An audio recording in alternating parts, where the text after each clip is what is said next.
Here, each ball remains at rest until Abby hit them with the golf club. The bigger the ball, the harder Abby had to hit the ball to get the ball to go the same distance. Thus, more mass equals more force needed to move the ball. Each time the friction from the grass caused each ball to accelerate negatively until returning to rest. Next, we see the ball kicked at different speeds and acceleration. The first three videos have positive acceleration due to it moving forward at a constant, fast, and slow speed, and the fourth having negative due to it going backwards.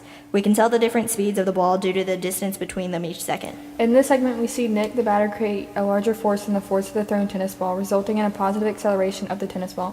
Next, we see Nick hitting a larger object with the greater mass, which had a greater force than what the batter swung with, resulting in the ball dropping due to Nick's little force and gravity. In this segment, we see how horizontal and vertical motions are independent of one another due to gravity on the vertical motion while the horizontal motion stays constant. Here we see that too small or big of an angle creates little range, while a middle angle creates maximum range, and the curve of each dart makes a parabola.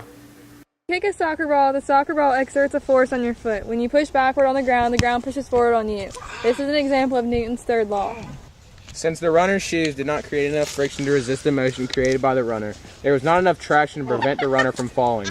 This is why some athletes choose shoes with spikes to gain more traction. Okay, energy changes from one form to another, but the total amount of energy in the system at all instances remains the same. Here, it goes from potential energy to kinetic energy back to potential.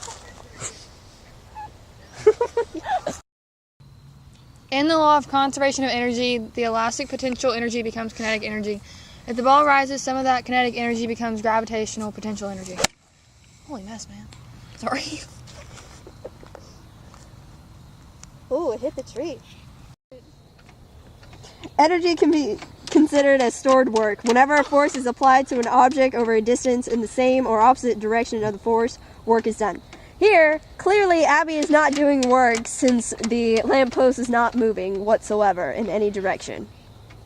Abby, we're done. Okay.